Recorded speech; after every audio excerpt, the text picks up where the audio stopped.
Sound check. 1, 2. Okay. So Martians, may nag-PM po sa akin. Habang fresh pa, basahin na natin. Kahapon to, hindi ko lang na-entertain kasi. Pero kasi sa Pilipinas nga naman, sa mga projects din na mga na-encounter. Kaya sabi sa inyo talaga, ang salitang pagiging direktor, hindi basta-basta yan.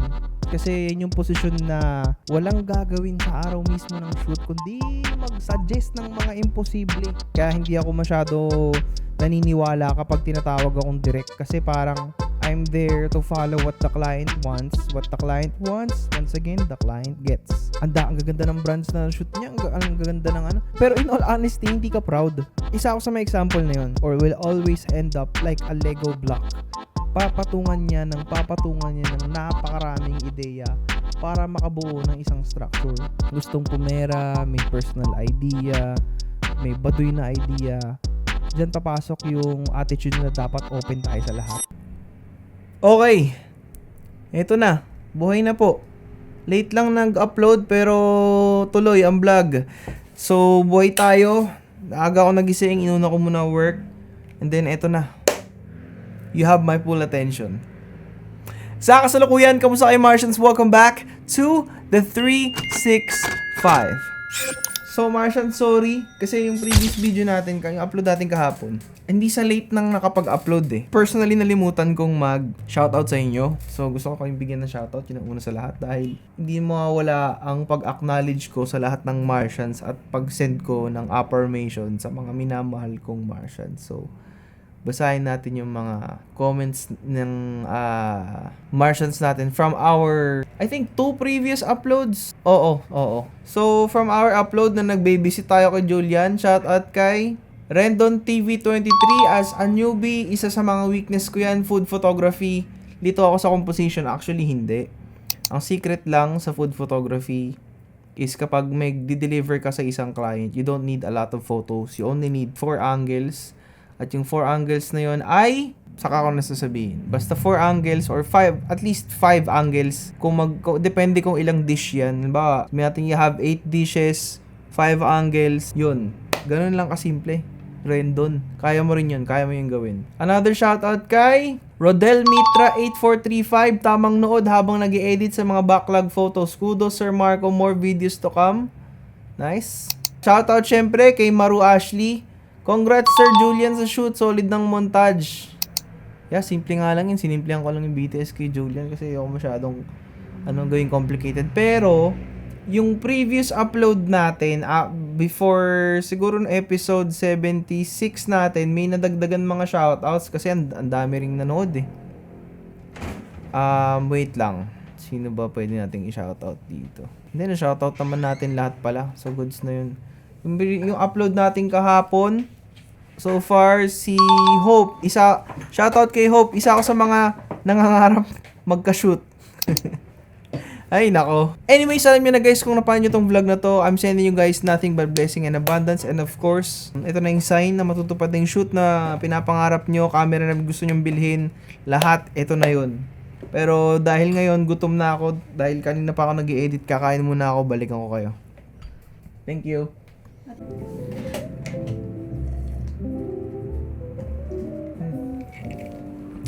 Blueberry. Ang sarap.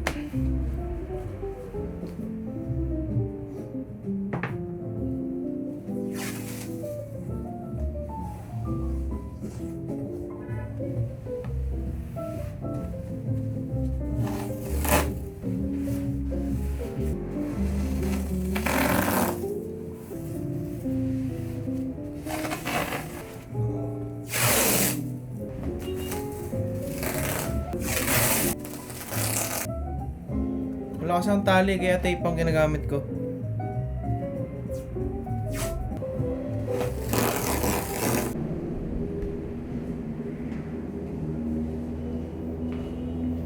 Okay, so kung titignan nyo, Martians, ang linis ng studio ngayon, no? Kasi, galing akong shoot. So, wala lahat ng gamit. Pero, dahil nagkaroon ng konting renovation sa kwarto, inakit ko tong puti. Hindi nyo, mukha na siyang parang akala mo may bilihan ng mga gamit na pinagbibili, oh. Pwede tayo mag-sit down.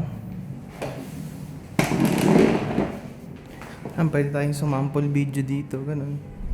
Tamang ano lang tayo. Vlogger na vlogger eh, oh. Mga ganyan, yan, pwede to.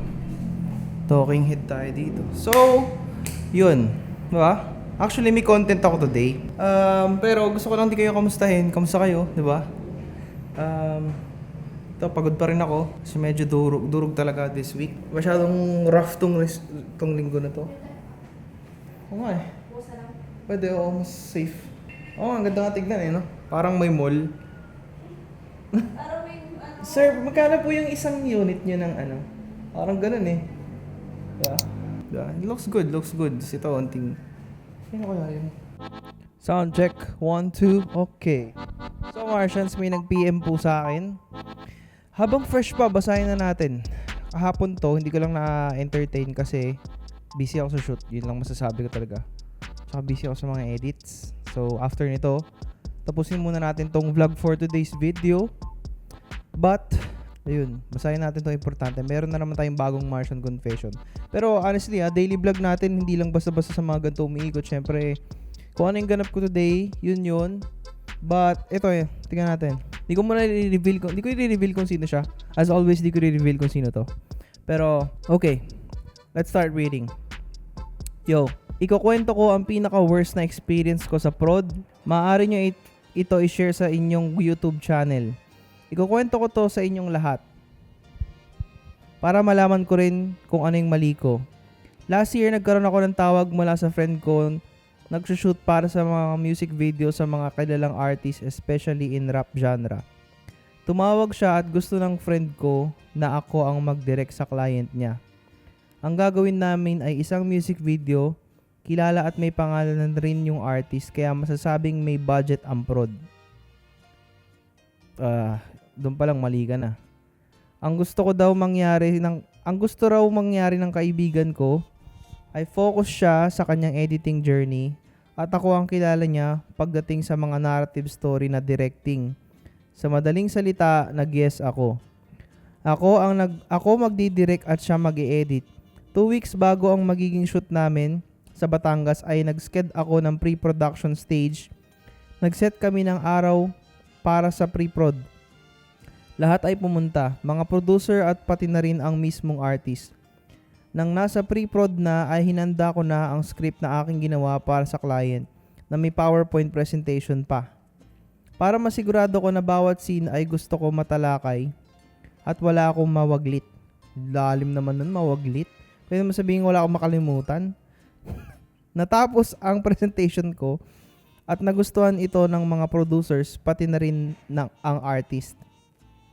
Bago ko tinapos ang presentation ko, ay madiin kong tinanong kung meron ba silang suggestion, ipapadagdag, babaguhin o re-revision.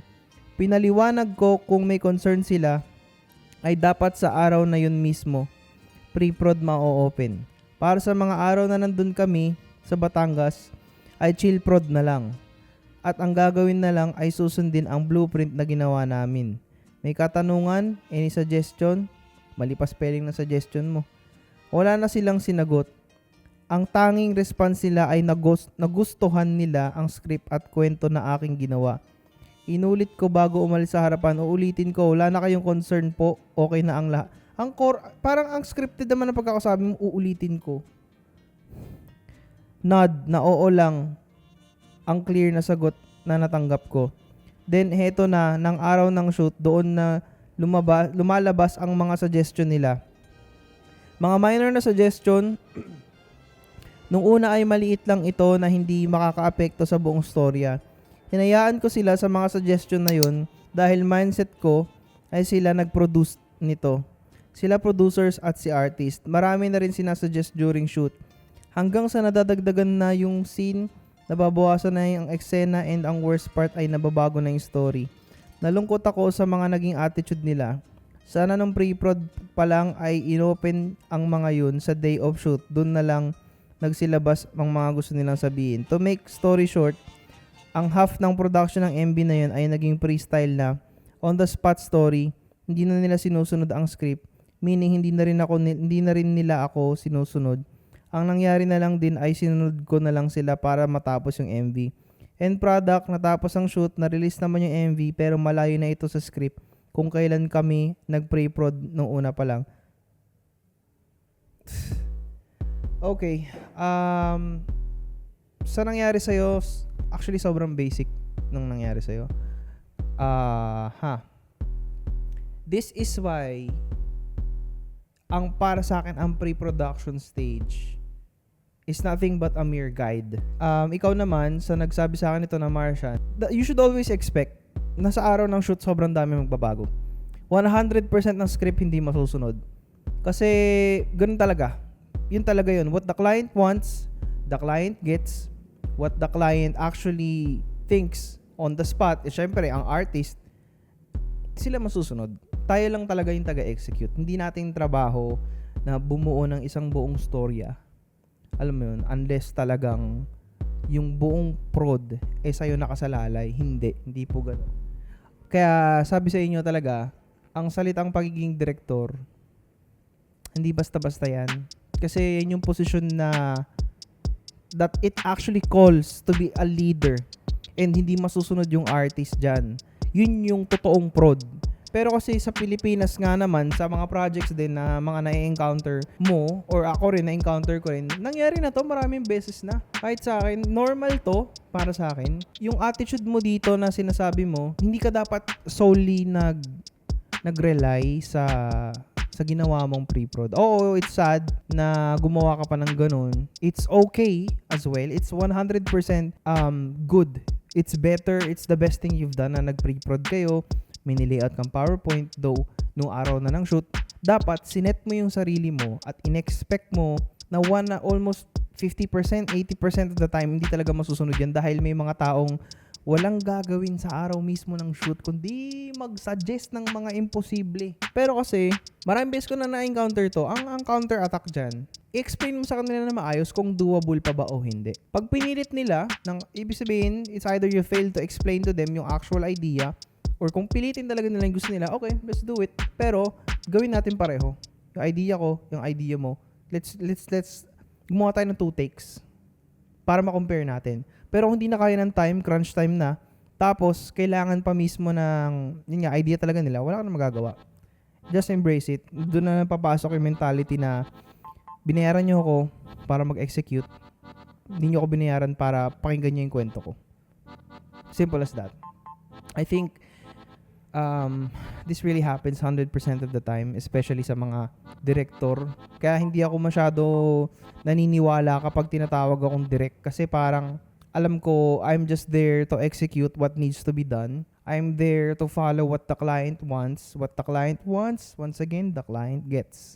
Kasi at the end of the day, ang importante is hindi yung idea mo, hindi yung pre-prod mo, ang importante yung idea ni client. Kasi we're basically performing service. It's not art. Yung art na yan, yung passion na yan, sa passion project lang yan. Pero kung siguro ma-attitude kang director, siguro yung mga mamaw, yung mga medyo oldies na, mapilit. Talagang magagalit. Pero siguro mga modern style of directing, hindi tayo masyado aggressive. Talagang, ano lang tayo, light lang. Kasi ayaw natin ng tension sa shoot. Kasi once na magkaroon na ng tension sa shoot, mawawala yung saya. Pero, yun nga, sa mga beginners dyan, ito lang masasabi ko, huwag nyo muna agad pangarapin din maging director, huwag nyo muna agad pangarapin. Kasi sa totoong industriya, hindi sa totoong industriya, sa malalaking brands rather, maganda pakinggan na naging client mo ang isang brand. Ang sarap din makita sa portfolio natin, di ba, na ang gaganda ng brands na shoot niya, ang gaganda ng ano. Pero in all honesty, hindi ka proud. Isa ako sa mga example na yun. Meron ako mga portfolio, meron ako mga output sa portfolio ko na hindi ako proud. Nilagay ko lang for the sake of its brand name. But honestly, hindi ako proud sa output. Kasi 100%, 80% din of the time, nasisira yung output, yung in-imagine natin mismo, sinisira ng client. Meron tayong mas magandang vision palagi sa client. Pero yun nga, at the end of the day, what matters pa din is yung gusto nila, yung vision nila, and kung baduy sila, wala kang magagawa. Ang solusyon dyan, kung feeling mo, halimbawa sa'yo, sa MV mo, taking ownership na ito yung gusto kong mangyari sa music video. Gawin mo yung gusto nila, pero try mo mag-render ng idea mo, ng story ng idea. Yun, ganun siya. Usually kasi yung mga taong yan, pag ganyan, nag-pre-prod, dapat hindi kayo day before din eh. Kasi sabi mo, kinabukasan sa shoot. Dapat at least siguro a week before or 3 days before, 4 days before para may time lahat mag-isip. At saka yun nga, yung idea mo, it can't be done alone. Yung idea mo will always be or will always end up like a Lego block. Papatungan niya ng napakaraming ideya para makabuo ng isang structure. Kumbaga yung pre-prod na yan, backbone ka pa lang. Kumbaga roots ka pa lang, seed ka pa lang, pero ang tutubo, ang magiging bunga, hindi yung gusto mo. Madalas ganun, it's part of life. And masasabi ko lang talaga sa inyo na ganun talaga. Kahit ako 100%. May project ako before, hindi before, marami na rin ako naging projects. Kahit yung MV ko ring iba, may idea ako hindi nagawa. It's okay. Pero someday, sooner or later, there will be one person kasi na will put their trust in you on a project 100%. Katulad yan, ang nag-hire sa kanya editor, pero hindi nag-hire sa kanya yung mismong client. Magdi-direct lang. So, pag sinabing direct, as in literal. Just put some direction into the project but you can't put structure in it kasi nga sila magbe-build niyan. Ang nakikita lang sa atin kasi madalas talaga is tauhan lang tayo, utusan lang tayo, taga-execute lang tayo. And I've come to an understanding and na dapat na wala, ganun talaga. Acceptance na lang din. It's good din na malagay yung pangalan mo sa tabi ng artist, sa tabi ng big brand. Pero alam mo yun, personally ako, hindi ako happy at the end of the day. Kahit nga yung, ayoko na magbanggit talaga ng project, marami na rin kasi talaga. Hindi ako masaya sa output. Pero wala tayong magagawa. Inisip mo na lang, at least na-include ka dun, at least kasama ka dun, at least ikaw lang yung nag-direct nun. Pero yun nga, dapat nyo rin maintindihan, Martians, yung pagiging director, hindi po biro talaga yan. It's great power with great responsibility, but also, it's built upon respect. If you're a well-known director of something that you've made passionately, feeling ko dun ka mas masusunod sa lahat ng gusto mo mangyari sa isang project or sa isang film, sa isang music video, ikaw masusunod dun. But if there are people na gustong pumera, may personal idea, may baduy na idea, dyan papasok yung attitude na dapat open tayo sa lahat. Open ka sa lahat ng ideas. If they think your idea is bad, tas magsasuggest sila, kunin mo yung suggestion nila. Kasi that's basically my mindset on how I do things. Pag may nagbigay ng opinion, tas feeling nila okay, and then marami nag-a-agree sa kanila, I'll just go with that idea. Hindi ko na lang pupush yung sa akin. Hindi ako mahilig makipaglaban sa tao when it comes to ideas because I believe when it comes to working people, hindi madalas importante yung idea mo. Ang importante pa rin kung paano mo magagawa ng maayos yung trabaho. Ako usually ganun na mindset ko eh. Wala na akong pake kung anong gusto nito. Basta ma-execute natin. Kung yan yung gusto nila, hindi ako mangingialam. Kung tanongin na nila ako, nag-suggest ako, hindi pa rin nila gustuhan, okay lang. Kung manghingi sila ng opinion ko, gusto nilang gawin yun, edi maganda. Simple as that. Yun lang masasabi ko. Kaya I hope that answers or analyzes yung situation niya. Yun lang talaga, ganun yun guys. Ito yung learning na makukuha nyo dito. Ito yung honest truth about working with big brands. Hindi ka magiging well-respected director kung hindi ka pa kilala. Kasi kung unknown director ka, kung sino mang director, tapos may pinakitang portfolio mo na either galing somewhere or somewhat, hanggat hindi ka kilala o hindi ka kinatatakutan o hindi ka nire-respeto, wala talaga. And usually, yun nga, prepare yourself always for projects. Yun ang sikreto kung gusto nyo makapagtrabaho sa mga malalaking kliyente rin. Always be open to a lot of ideas, open to a lot of opportunity, to a lot of change. Dapat willing kang i-let go yung mga simplest of things kahit nag-effort ka sa pre-prod. It's simply saying na kaya mo bang i-reformat yung 2 terabyte na hard drive mo ngayon or 1 terabyte na hard drive mo ngayon without even thinking about the consequences. It's simple as that. Ako, kaya ko, ikaw, kaya mo. Yun yung tanong, di ba? Simple as that. Pero proceed muna tayo sa ganap ko sa araw na to. Tara na. Pagod ako guys, grabe. Pero, let's go.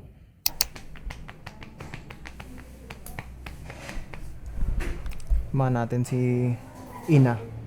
Ngayon, sunduin natin yung kapatid ko. Kasi kumanta raw, nag-perform daw eh.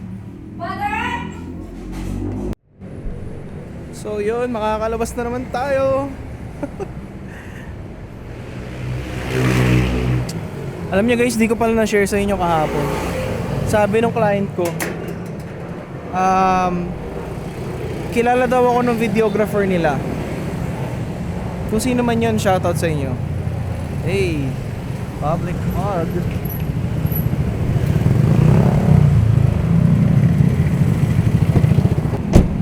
Grabe guys, oh. Dream car.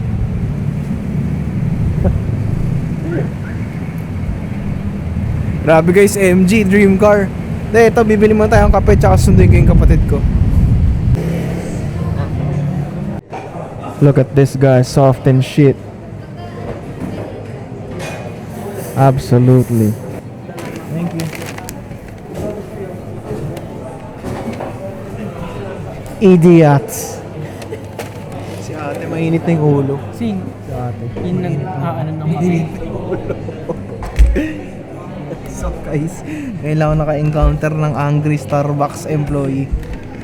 Sabi nung mukha niya, oh, sabi, to go! Go! Binigay niya kasi ng ano, binigay niya ng for here. Eh, take out. Kasi nga, rush naman kami. So, ano to? Ano tawag dito? Nomo ba to? Oh, ay hindi, main square. Vista Mall, Main Square? Ata. Vista Mall, Main Square, yung Starbucks employee nyo, galit.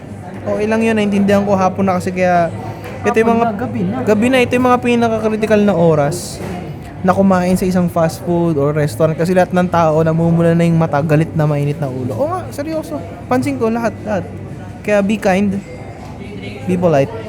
Ayan na. Ikaw na magdala ng drinks, kaya mo? 3 drinks to go for Carlo. Lagi kasi na may misname yung pangalan ko ng Carlo, so ewan ko.